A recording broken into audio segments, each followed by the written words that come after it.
Expo going? What? How's your fan expo going? It's great. I love Viva La Canada, man. Meeting very cool people. Does this work? Does it work when I put it down here? Yeah? What's up, everybody?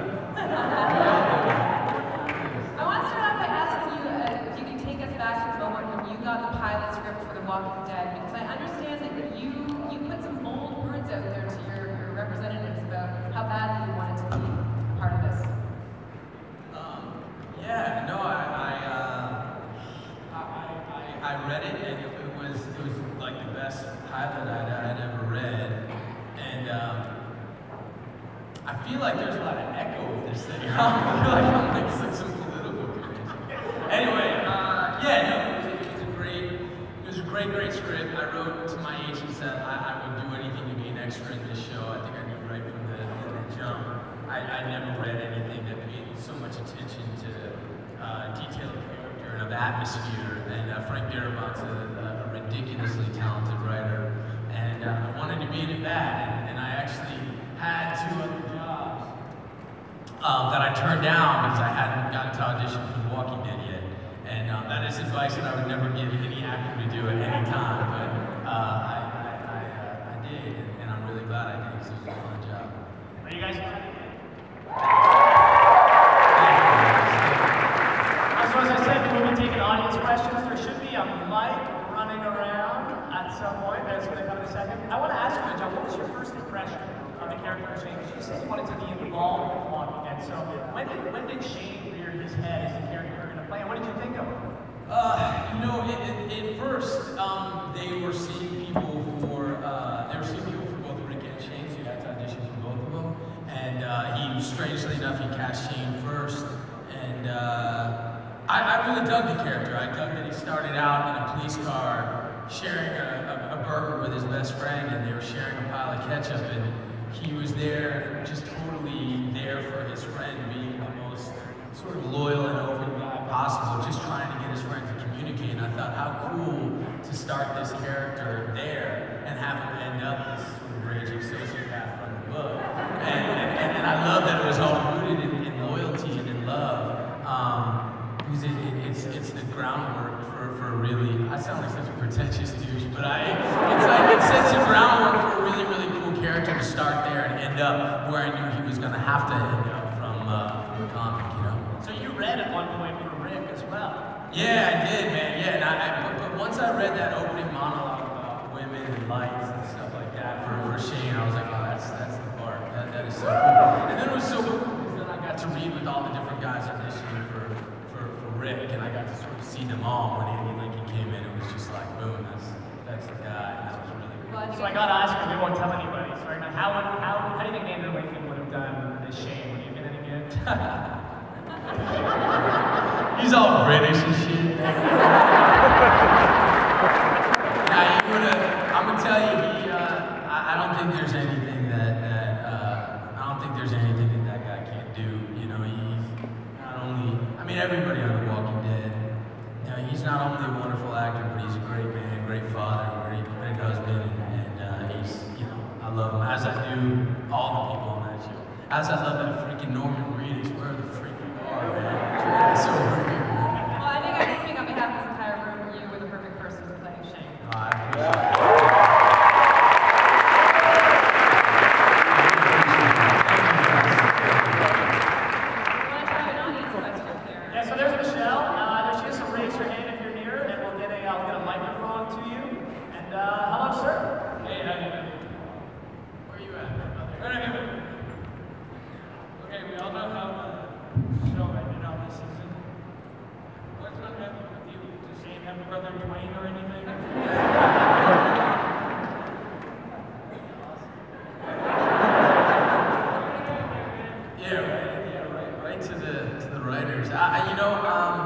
Look, you know, I don't know. I don't think he has a brother Dwayne, man. For that matter. You know, look, you know, I went on to do Frank Darabont, the guy who started Walking Dead. I went on to go do his new series, LA Noire, and we shot the pilot of that. And right now I'm in New York. I'm shooting, actually, lucky enough, I'm shooting the new Martin Scorsese movie, like as we speak. I got this goofy beard. And so I'll shoot this until January, and then we'll go back to LA Noir. So I think I don't know how much carryover those two shows are really gonna have, man. But I'd love to go back. I love that show and the people that make it with all my heart. Did you know right from the get-go that Shane's days would be numbered? Yeah, like they said in the beginning, Shane's not gonna make it for too long, and there's nothing like, I fought like hell to get to audition for this part, and I read the script, I wanted to be in it so bad, and I met this great cast, and I met Frank Darabont, I was like, oh, I want this so bad, it was so great, they're like, oh, by the way, it's based on this comic, check it out, and like, I sit down, I open, like, holy guacamole, that motherfucker is dead, like dead fast. And so, I mean, I was really happy and excited that they let me last as long as they did, because I didn't know whether it was going to make it. Oh, my phone's ringing. I bet this is normal. Oh, no, it's not lady. Go ahead and take it.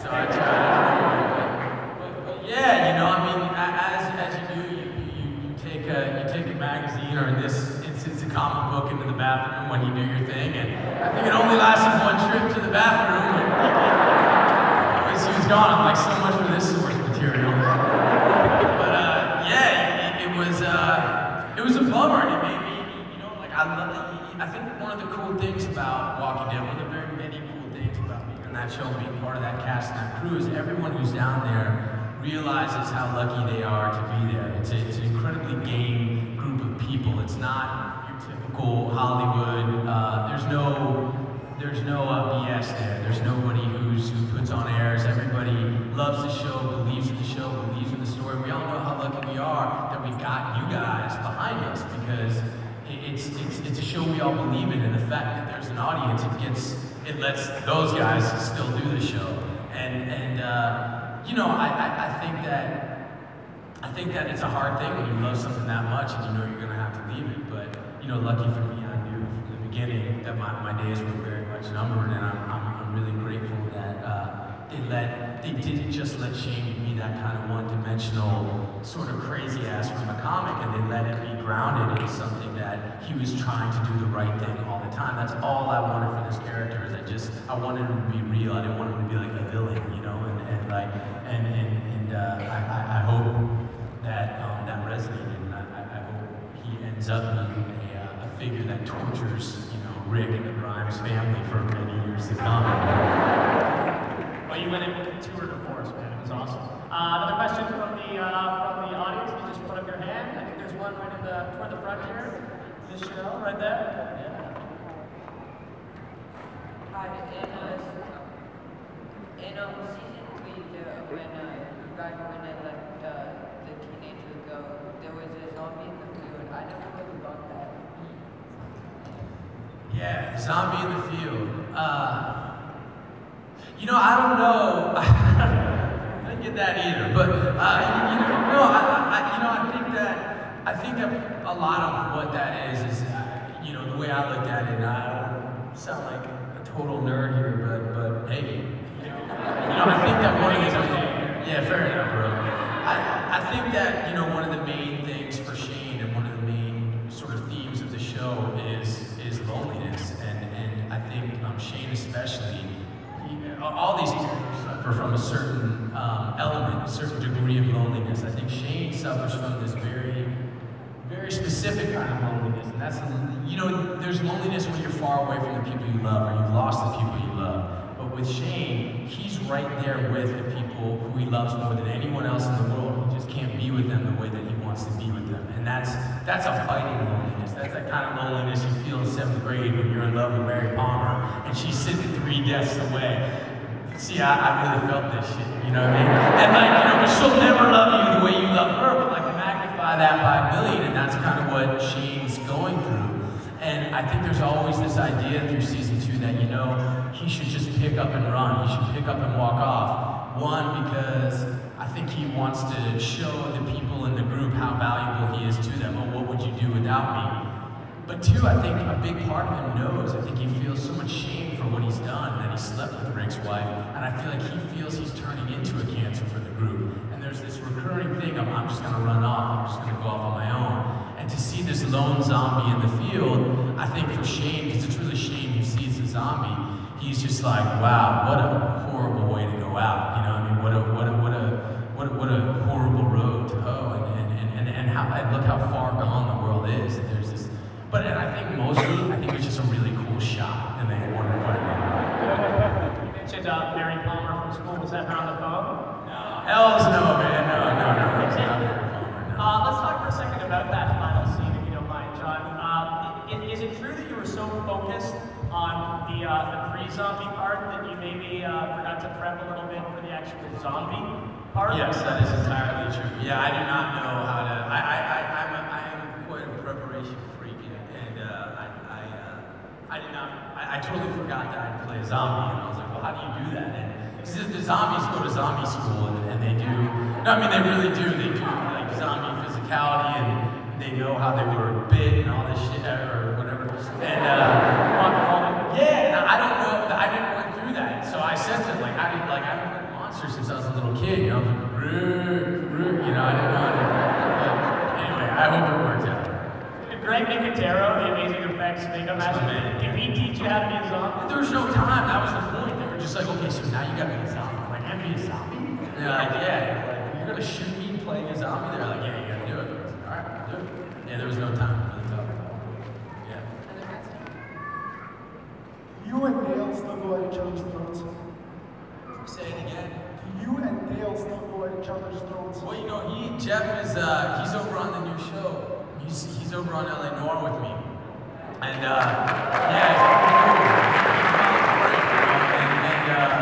it's so it's, that guy is such a, man, I love that man. And he's so damn good. And, he's such a great guy to learn from and have around. And, yeah, I think we'll probably end up going at each other's throats in this new show, too, which would be pretty cool. I have to ask, going forward this next season, how do you think that Rick is going to change as a result of Shane no longer being there? Because, you know, I don't know, maybe I'm a lot of this, but to me, a lot of times, until the last couple episodes, Rick sometimes was just sort of inefficient about making decisions. You were really, you know, I felt like a fierceness. Yeah, I think that's the deal. I mean, I think that's the deal, and I think what you said, I think Andy Lincoln had the courage and the patience and the temperance as an actor to play that. Because I think what all, you know, actors want to do is they want to be flashy, they want to be showy, they want to go for it. He eased off the throttle and sort of played, you know, not knowing what the right thing to do, and he sort of caught in the middle. And I think you saw in the last episode, which is so cool, because when they kill you off The Walking Dead, they kill your ass off. They're like, pack up your shit and get out. And so I never even read the last episode. I had no idea what was going to happen. I was so excited when I was home. I was like, oh, I get to watch this like a fan. Like, I have no idea what's going to happen. And it was pretty rad. And you know, I saw the episode, I saw the changes that were going on in Andy. And you know, he cares about this, as we all do. He cares about the job so much. And I think he's got to let Shane and the loss that he suffered, it's going to start affecting him. I think he's going to become, it was weird because I saw a lot of shame in Rick in that last episode. I saw the way he was making decisions, and he was like, cut that out, and it's got to be this. You know, it's a Rick dictatorship, you know, and I'm really excited to see where he goes. I say the same about Norman and Sarah Wayne Callies. I mean, they're some of the most exciting actors, I think, working today. And I'm not just saying that because they're my friends. It's just, I love watching them work, being with them, and now I can't wait to watch them work and be with them. Another question from the floor? Well, now you're looking at the series like a fan, what do you think now of the new premise that now you don't have to be bitten by the zombies, but you turn into zombies? How do you think that's going to affect the new season? Man, I don't know. I'm so glad that's not my problem.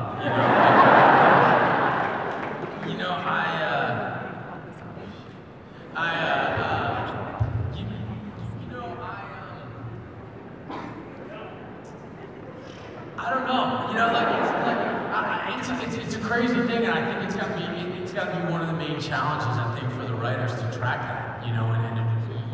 I think it's a pretty dark, twisted idea that the disease is in all of us, and I think that we were hinting at it, along the way, and I think I would imagine this next season is going to really come out that we're already, we are the Walking Dead, and that's just right from the comic, Does that answer your question, dude? I don't know. Sorry. Fair enough. Hello. Hi. What does your shirt say? This is my zombie killing shirt. Rock and roll. Yeah. Huge fan. Thank you so much for all the work you did on the 2 seasons that you were on. Second season, I believe that there was a flashback with you and Lori on the highway. Was that second season? Yeah. So. There's 2 flashbacks. Yeah, you're right. You and Lori. So I'm just saying, is there a possibility? Because flashbacks can happen when you're dead. Yeah, man, I'm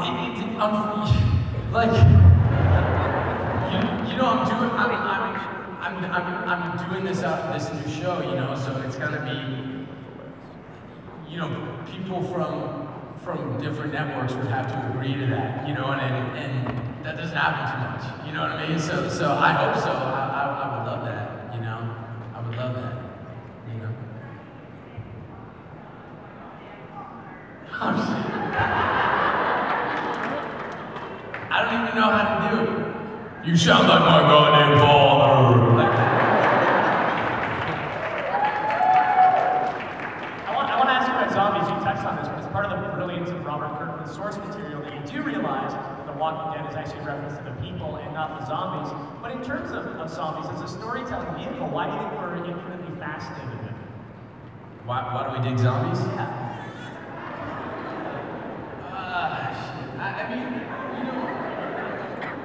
Look, I think that we dig, again, not to be a total pretentious, douchey film nerd, but I think that, zombie movies have always, the zombie apocalypse has always been a metaphor for, whatever sort of cataclysmic apocalyptic thing is ailing us at the time, whether racial injustice or a nuclear holocaust or the environmental disaster, whatever that is. I think, what's really kind of rad about it is that we're always just a couple steps away from one of these terrible catastrophes. I know that's super dark, but it's really the case. And so I think that, unlike other kind of monsters or sci-fi things, I think zombies are slow-moving, they're all-encompassing, and they're only really dangerous when you're in way too deep and they're all around you, just like sort of one of these big major kind of catastrophes would be. And so I think what it does is it kind of pulls off the veneer of everyday life and says, screw your phones and screw your, the relationships and your jobs and your stresses, and what if it was just about survival? What if it was just about protecting the people you love? And I think that's an inherent thing that, God, this is ridiculously pretentious, but I just think that as human beings, we all really wonder about that. And I think the thing that I love hearing from fans of The Walking Dead is, they say, wow, I really feel like in an apocalypse I would be more like you, or I would be more Excuse like me. I have a question. I heard this crazy rumor that it was Daryl's baby. You're such an asshole, dude. Where have you been? Where are you? Where are you, man? I mean, Daryl's the one who's getting all the action.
my sweatshirt? This is my fucking sweatshirt.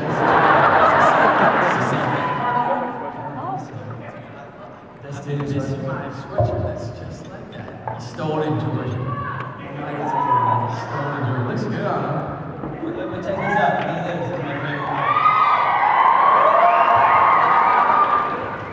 Larry David. Larry fucking David. Do we want to jump right in with this lovely? Yeah, sure. Did you get him closer to the like above? Like very and you showed an amazing range of emotions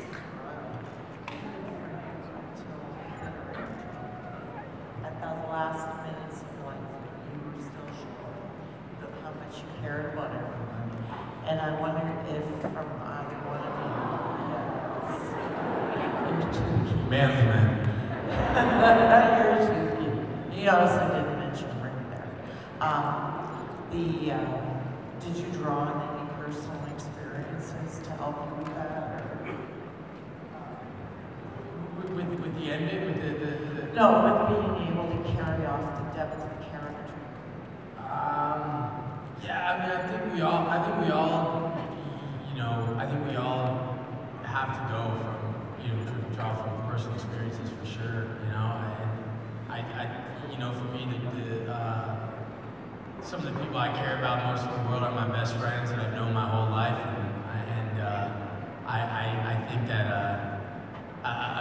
a big part of Shane is how much he loves this man and loves that family, and I think for Shane, it needed to always come from that, never trying to be a villain, never trying to be a bad guy, but loving a friend and loving my friend's family is something I can tap into pretty easily. Thank you. I want to ask you, Norbert, where do you feel like your character's head is at? Where's Daryl's head at the end of season 2? Where's your head at? Where's your head at? He and Rick actually, after all this is going on, become really tight.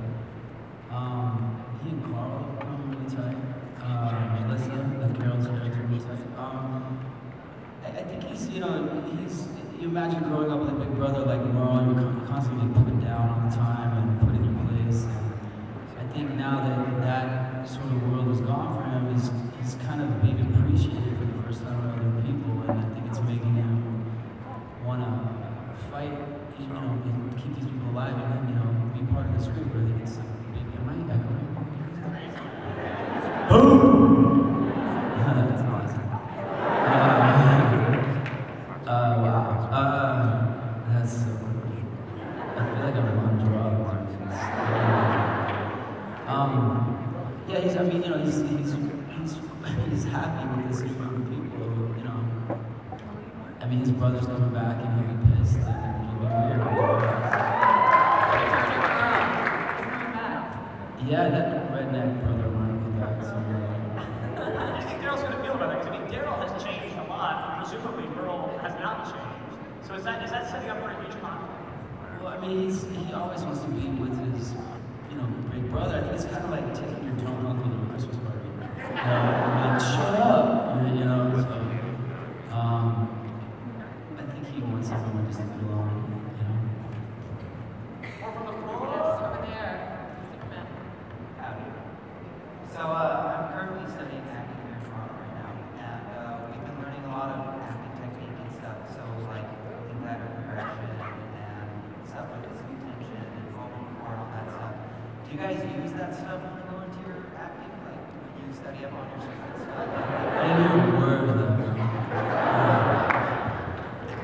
Acting technique, like link ladder progression and I don't know anything about acting technique whatsoever.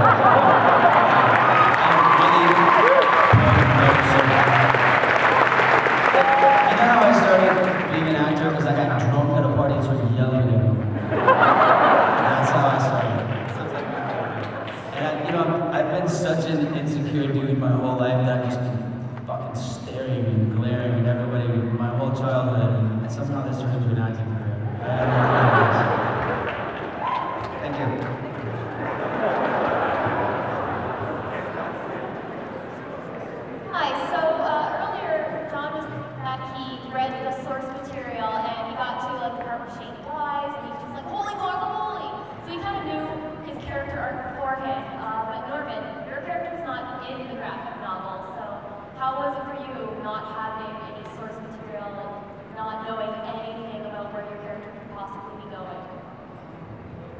Frank thought the character up, and he and I actually never spoke about it. We never had a conversation about Daryl, and I don't know if he just liked what I was doing or he had plans to have me fall off a building. Like, you know, I didn't know. But I kind of like it in the way that I'm kind of free to do. What's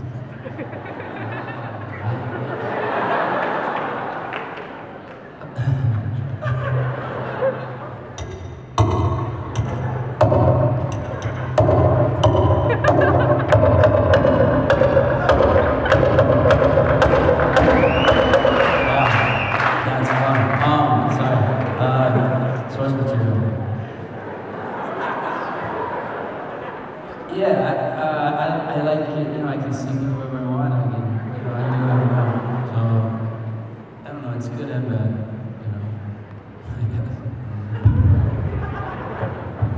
Well, you're obviously, you dealt with it, always deal with some very serious material on the show. What's the set of The Walking Dead like? Is it a fun place? Is it a counterbalance to those incredibly serious scenes? Feel free to drum your answer. It's fun. It's really fun. And it's fun and like, you know, like I said before, everybody, we really dig it. I mean, everybody works really hard, you know, but we're running around the woods killing zombies, man. You know what I mean? It's very fun and again, we care about it. So. And you both had some extremely physically challenging and emotionally challenging scenes. Are there ones that at least one harder than the other? One hurts more, one is more of a bummer, and one just hurts more. It's pretty much it. Yeah, the cool thing about this show too is it's both at once a lot. You know, it's a lot of like really heavy physical stuff, but like you're really going through it too. You know, and on a lot of jobs it's one or the other. You know. For your role in the Pacific, you actually did Marine boot camp, right? So is this comparable to that? It's so funny because I'm still friends with all those Marines that took us through it, and God bless them, and all those actors that were in the Pacific. The Walking Dead is so much more of a badass show, and I know I'll get you, like, but the shit that we do on Walking Dead is like so much more badass. Yeah, than yeah. I mean, you can't even compare it because we just do it. I mean, the first time I met Norman, and I said it. He beat the shit out of me. Yeah, we just had to fight, and like I just met him, and it was that, you know, it's that when you freaking threw the squirrels at Rick. Like that was how I met him. It's like I'm gonna throw squirrels at him, and we're like, yeah. I was like, you mind if we just grab him? We just kind of fight. And he's like, nah, dude, just grab him. Let's just fight. I'm like, all right, cool. Yeah. I mean, there's no like stunt guys. You know, we don't really do that. Is it easier to beat the crap out of somebody when you don't really know them yet? I lost that fight. I don't know, yeah, I mean, whatever. It's just cool to, is she allowed to say that? It's just cool to work with people who are game, you know, and everyone there is. I have liquid stitches in my forehead right now. Stitches in your Oh. Ooh. Yeah. That's why they don't stitch you when they put liquid stitches. You guys, I can see it right now. Yeah, shit, dude. Send me that picture the other. Yeah, of it open. Oh, Okay, so a lot of season 2 was spent in the Sophia arc, and both your characters have very different perspectives on it. And I'm wondering if the writers let you know what was going to happen, or if you got the script at the end of the halfway point, which is very, very surprised. Did you know that first part of Sophia? You asked if we knew about what was going to happen to Sophia? Yeah, you both went through very different character, like, both different points of view on the thing as your characters. And I'm just wondering if you knew the outcome from the beginning, or if it was a big surprise to you. I knew a little ahead of time.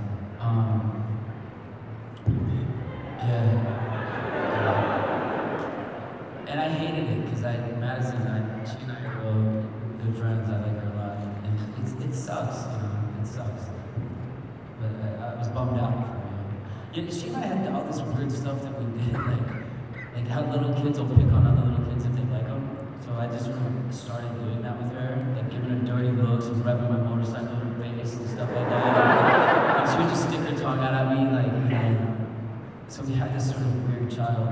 game go by, which is funny. And very just ridiculous to listen to. But yeah, I was bombing. Answers in?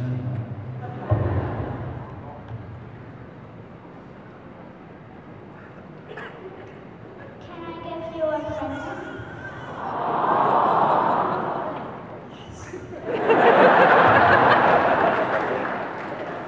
Let's cheer her on as she comes out.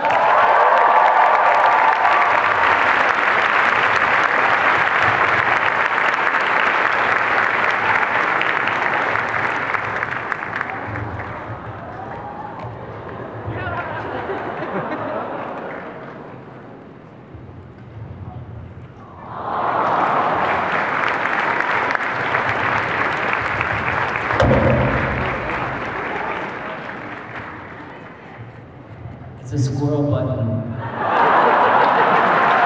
awesome. Thank you.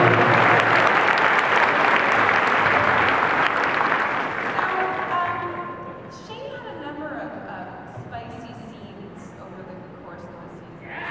And slightly sexy. I'm just wondering, is Daryl going to be seeing any sort of romantic?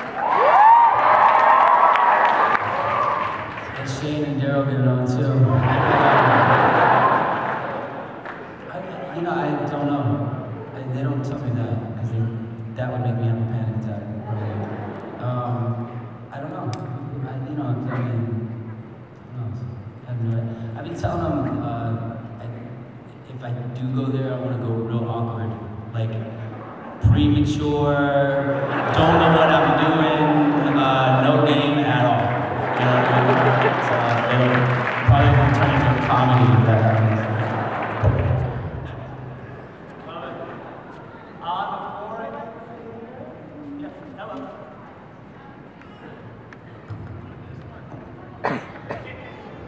I just wanted to know, actually, for both of you, what was your favorite zombie game?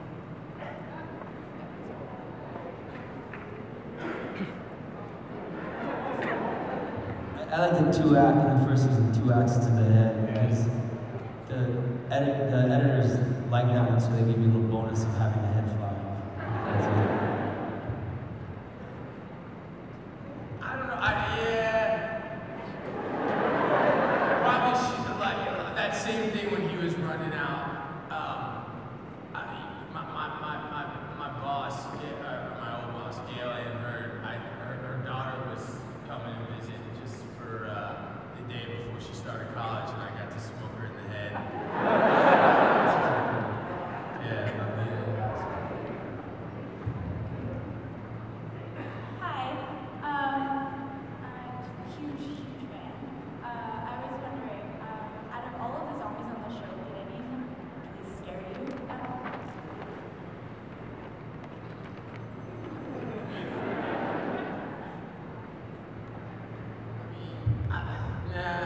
I mean, I just, I don't like zombies,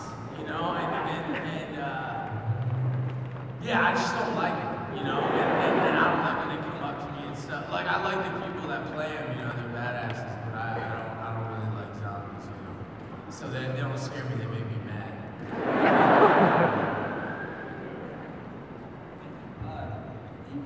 The way Greg does them, Greg makes them songs. He makes them like sick, dying, lost people behind the monster. So they don't really scare you. You're kind of like, damn. You poor bastard. Were you guys as actors just overwhelmingly impressed by the work of Greg Nicotero and his effects team? Yeah. Whole nother level. Another question? Hi, how are you? You guys are great. Love what you do. You guys are so good at what you do on the show. I was wondering if you had any advice for the Spider-Man. Let's get drunk at a party. Yeah. People ask me this question, and I think you have to go where the work is. Start there. They call it Hollywood for a reason. I don't live there. I did. I put my time in there, but.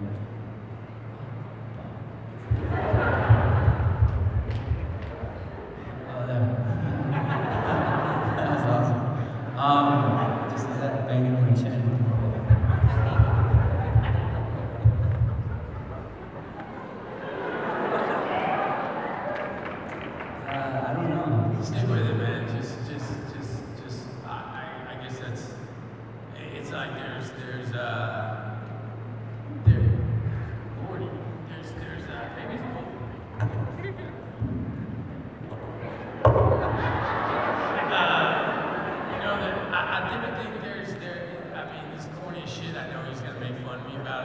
I don't care.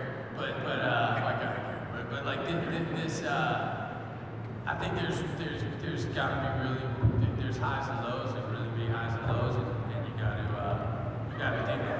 You got to accept that and take that.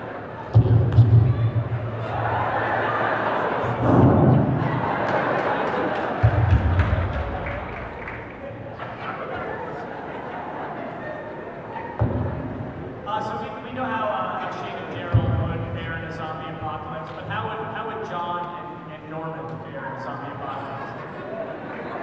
Tell me about how you handle it and how long you'd last.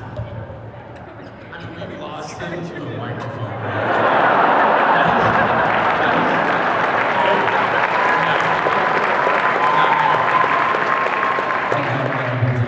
You'd be like playing with sticks in the corner. How would you do though, Jon? You're a big guy. No. No, I don't want to be in a zombie apocalypse. Other questions from the floor? Hi guys, you guys have both commented that you've read the comics, so I'm sure you've read the progression of Carl's character. Chandler Riggs, some of us, I'm sure a few of us have had a chance to meet him when he was here last year. He's a great little kid. What do you guys think about his acting quality going forward? He honestly, in season 3, some of the best acting's going on in the game. He's killing it. And something in him changed, but he's always been very serious, always a really good actor, but he went somewhere else this season. He's great. And hands down, he's one of my favorite characters right now. He's great. Is that the question?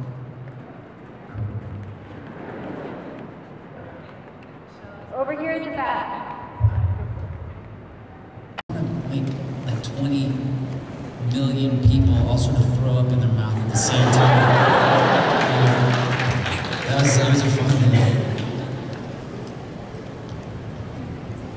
Hi guys, big fan. Okay, I got a question for Norman. Who would win in a fight, Murphy McManus of the Boondock Saints or Daryl Dixon of Walking Dead? Yeah, and then end up like at a bar getting drunk. I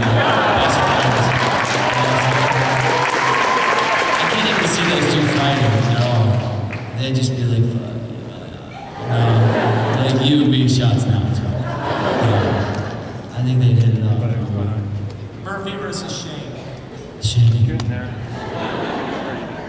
Murphy versus Bugs Bunny. Yeah, because I'd have to do it, and then I'd lose for sure. Okay, this might be putting you on the spot a little bit, but can you do impressions of each other's character?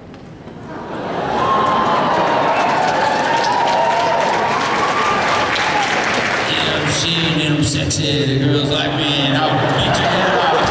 Yeah, there's a shotgun, I'm sticking up your butt, and I'll kill you. Fuck you.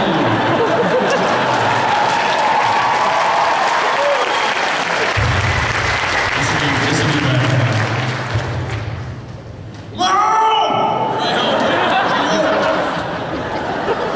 You done killed my brother!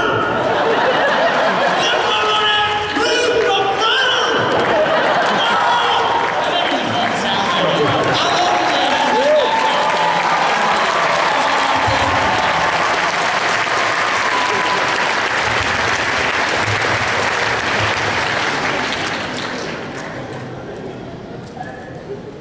Hi guys.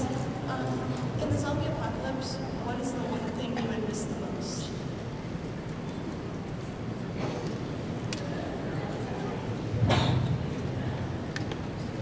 South Park.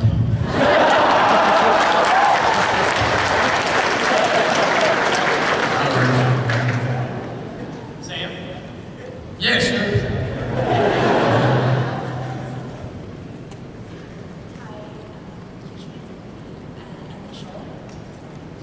I was just wondering, how do you think that Daryl's going to change as a character, because he has changed without the influence of his brother around?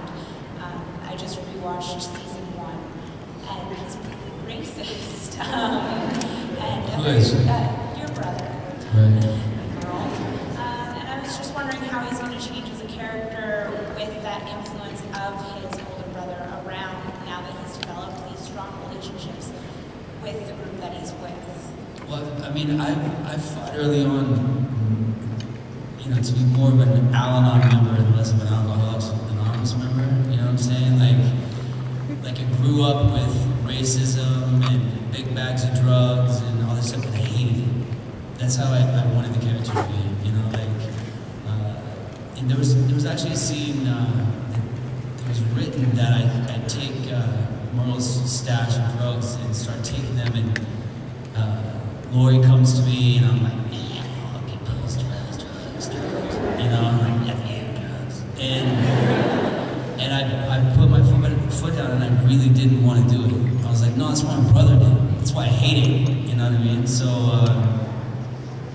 you know, I think the changes with Daryl aren't going to be, you know, anything like that. I think they're more like people like me.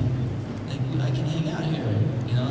You know, that guy's relying on me, you know? And I think that's the thing that makes me feel good about being with these people. Like, it's brothers and families and sisters that he never had. And, you know, it's good in TV that, like, in a movie you go from here to here, but in television, sometimes you can, like, drop these little seeds and they turn into little trees and turn into little storylines. So, you know, like when Carol leans down and kisses me on the forehead, I went like this, right? And now I'm an abused kid. You know what I'm saying? People picked up on that and they helped write this thing. So back when we did that, you'll notice there's like a bunch of scars on me. Like, there's a storyline there. So I think it's more of a family type of situation. That makes any sense. Norman, you've been a total badass since not since. So are you working on any project right now? A total fat ass? You said fat ass. Any other fat ass projects that you're working on? Or project? I'm always working on a fat ass project. I mean, I'm just working on the show. I have a film I did with Naomi Watts and Matt Dillon, a little love triangle where I did it between 2 and 3. Called Sunlight Junior. It was funny because my first line to Naomi Watts was, I can smell. Where's the kids? All the kids, close your ears. Close up. I can't even say this because there's a bunch of kids in here. I said something about being able to smell a certain part of her through the window. Yeah, that's my first line. So, and every day I was like, I'm sorry. Sorry about tomorrow. Yeah, that was a fat ass one. Hey, Jon, what can you tell us about L.A. Noire and why are you excited about this? Wow. The next one. It's cool. It's cool. It's you know, it's like the mob and it's like the mob and in the 40s in LA and you know, it's cool. Mickey Cohen and Bugsy Siegel and stuff and yeah, it's cool. We're excited about it. Well, we do have to wrap up in a second. You wanted to ask a really quick question? One more. Before my question, I have something to give Norman also. Okay.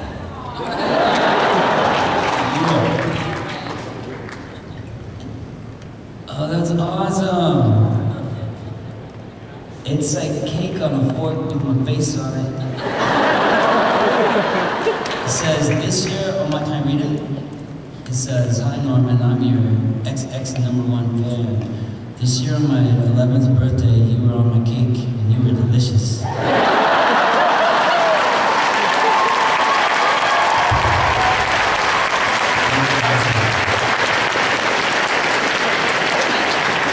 That can turn into a fat ass project. Thank you, babe. Now that Shane is dead, how is Andrew going to react to Shane's death? And also, how is Shane's death going to affect Daryl as well? Daryl always agreed with you.